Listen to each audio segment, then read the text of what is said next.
Some people say, I want to go play baseball. Right? Yeah. One reckless line from Kevin Durant, followed by LeBron James laughing like it was nothing, was all it took to blow the lid off the basketball world. You can joke about a lot of things in the NBA, but Michael Jordan isn't one of them. The moment that clip dropped, chaos followed.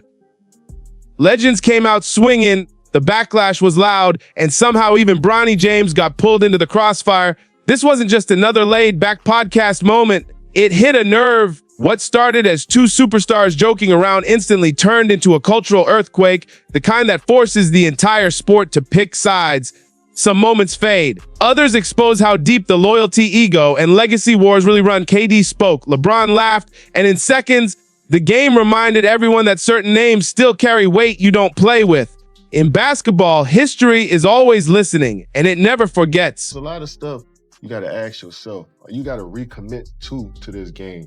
Just like you sign a new contract, every time you get better as a player, I truly feel that you got to recommit and sign that contract with yourself every so often. Like, all right. The show had already leveled up after JJ Redick left to coach the Lakers, with LeBron bringing in two-time MVP Steve Nash to co-host. Together, they'd turned the podcast into required listening, dissecting everything from mental discipline and recovery to the hidden science of winning. By season 3, Mind the Game wasn't just a podcast, it was a basketball masterclass. KD's appearance, filmed just days before his blockbuster trade to the Houston Rockets, was split into 2 episodes. The first, released July 1, instantly became a standout, peeling back the curtain on the grind casual fans never see. What sounded like insight at first quickly felt like history in motion. Sometimes the calmest conversations end up shaking the whole sport, and this was one of them. Yeah, I'm 10, 12 years in, I got 4 MVPs and 4 championships. Like, but do I still want to do this? You know what I'm saying? You know how hard it is. Some people say, I want to go play baseball. Right? Yeah. And then I want to come back. The calm broke fast. Durant started by unpacking his evolution as a scorer, praising the 2025 champion Thunder and their gritty finals win over the Pacers. He and LeBron went deep on pace, spacing, versatility, why today's game moves like art in motion. KD showed love to new Rockets coach Ime Udoka, saluting his hard-nosed leadership, and even preached the quiet return of the mid-range jumper. Then July 8 hit, and the tone flipped. The conversation turned inward, legacy burnout, and the mental tax of staying elite. Durant dropped a bar that cut deep, saying every great eventually has to sign with themselves to keep chasing after they've already conquered the mountain. Well, some people say, I'm going to go 22 straight. And, you know what I'm saying? So it's a contract I feel like you got to have with yourself, too, in order for you to be a, great ball player or to have a long career. That's the goal, to be in the league for 20 years. I tell you, that's the goal. However you want to get there, but you got to recommit to yourself before you commit to anything else. One sentence lit the fuse. Durant casually joked, some people go play baseball, and the internet instantly caught the Jordan reference. He doubled down, talking about stars who step away, recharge, then return. The message was loud. MJ took a break. Then KD flipped the script, praising legends who never paused, who powered through pressure, pain, and fatigue for decades. Everyone knew the contrast. Jordan walked away. LeBron never did, now entering season 23 at an elite level. When the jab landed, LeBron exploded in uncontrollable laughter, the kind you can't fake. That laugh changed everything. The studio vibe shifted. Nash tried to steer the ship, but it was too late. By July 9, 2025, clips went viral everywhere, racking millions of views. Fans split instantly, banter or blasphemy, respect or disrespect. One joke reopened the greatest debate in basketball history. Kevin Durant, that statement was ignorant. LeBron, wow, you chuckling so hard when you're supposedly a student of the game. Michael Jeffrey Jordan won 3 championships in a row. He three-peated, jackasses. And his father got killed, murdered that summer. I think July, August or something like that. And then MJ retired in October and dedicated himself to baseball, which is a sport that his father wanted him to play. One joke split the basketball world in half. Jordan loyalists weren't laughing. They heard a quiet diss aimed straight at the G08. To them, this wasn't banter, it was disrespect. What Durant and LeBron brushed past was the real weight behind Jordan's exit. MJ didn't walk away because he was bored or soft. On July 23, 1993, his father, James Jordan Sayre, was murdered during a roadside robbery in North Carolina. The man Michael called his best friend, his anchor, was gone. The game stopped feeling like joy and started feeling like grief. By October 6, 1993, Jordan retired, citing mental and physical exhaustion, but those close to him knew the truth ran deeper. Championships felt hollow without his dad there to celebrate. Later, in The Last Dance, Jordan admitted the loss shattered him. Sometimes stepping away isn't quitting, it's surviving. And he tried to commit himself and dedicate himself because he was in a mourning phase. You know, smart-ass idiots, because he lost his father that year. And after he played baseball, was gone from the game for about a year or two, he came back and three-peated. So when you talk about dedication and greatness, at least know what they're talking about while y'all chuckling and laughing and grabbing your ear, trying to trick this younger generation because y'all pieces of shit. One bat swing explains everything. Michael Jordan didn't chase baseball on a whim, he chased a promise. His father was the first to put a bat in his hands, convinced MJ could shine there too. Their last real conversation circled that dream, his dad urging him do it. So when Jordan signed with the White Sox in 1994 and joined the Birmingham Barons, it wasn't escape, it was tribute. Every at-bat was grief in motion, love turned into healing. The numbers didn't matter, batting, 200 never did. This wasn't failure, it was survival. That's why Durant's offhand remark and LeBron's laughter cut so deep. Fans weren't offended, they were protective. Because for Jordan, baseball wasn't quitting basketball, it was honoring his father's last wish. KD, who ran from OKC like a bat out of hell. Not only did he run from the grind and the commitment of trying to win for an organization that didn't really win nothing at all, you ran to the team that whooped your ass. That's like Jordan running to the Pistons, man. That's like Michael Jordan running to the Pistons or the Celtics. You ran to the dude that put their goon down on you. Then you ran to Brooklyn. When things got hard in Brooklyn, what did you do? You ran again.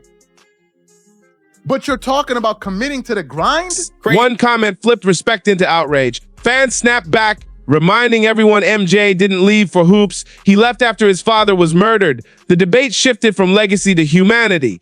Then a brutal post went viral. Some dads get killed and you play baseball. Some guys join a 73-win team. The irony aimed straight at KD's 2016 Warriors move broke the internet. By July 10, 2025, Durant hit X to clarify, no MJ disrespect, lifelong admiration, a closet full of Jordans. He framed it as two roads to greatness, Jordan's dominance, LeBron's longevity. But the damage was done. When legends collide, truth hits harder than apologies. Michael Jordan was averaging 30 10 times in his career, played all 82 games 9 times, 9 times an all-NBA first-team defensive player, a defensive player of the year, okay, a 6-time champion, a 6-time NBA Finals MVP, a 5-time MVP of the league, and in your 22nd or 23rd year, you still chasing.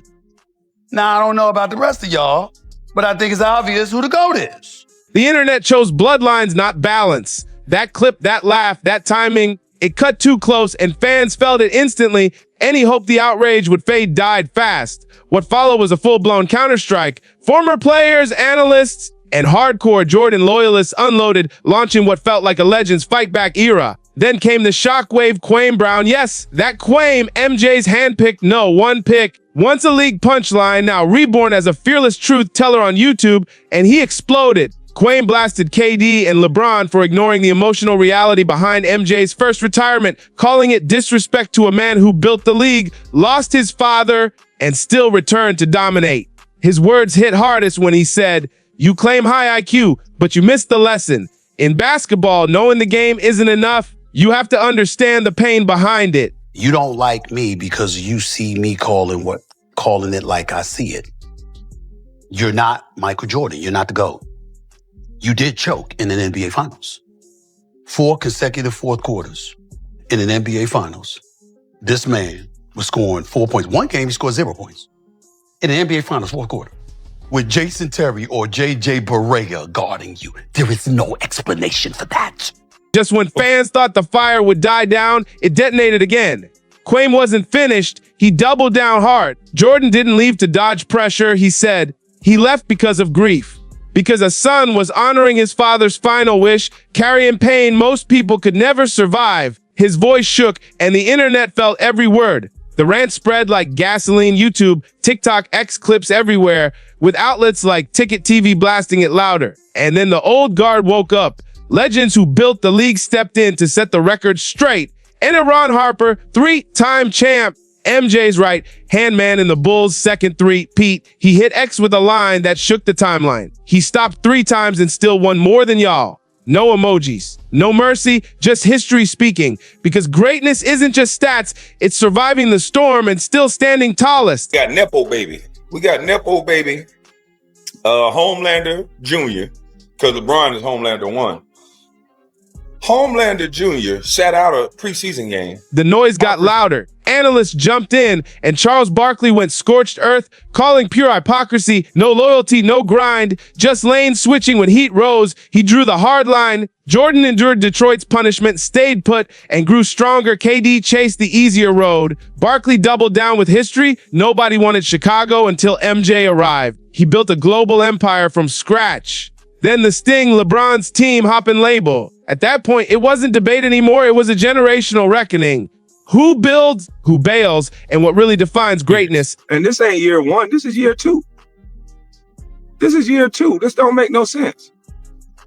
We got high school players better than Bronny. Absolutely got high school players better than Bronny. Bronny was never the best high school player on his team. He was never the best college player on his team. And he still gets 12 shots in a preseason game where everybody's auditioning, where nobody normally passes the ball. The super team debate added more fuel. Jordan built dynasties solo. LeBron relied on star alliances. Drama spilled off air too. LeBron confronted Stephen A. over comments about his son Bronny, whose rookie NBA struggles were magnified by his father's shadow. Drafted 55th, Bronny faced scrutiny over nepotism, contract perks, and criticism from analysts. Yet in the G League, he shined, proving his talent. The Joe 8 debate raged on with stats, dominance, and legacy clashing. Jordan's flawless finals record vests LeBron's longevity kept fans divided. Beyond the court, it's about influence, cultural reach, and who defines greatness for each generation. Amid all this, Bronny tries to forge his own path while history watches. What do you think? Who's the true GOAT? Drop your thoughts in the comments, smash that like button, and hit subscribe for more deep dives into basketball's wildest stories. Don't miss the next one!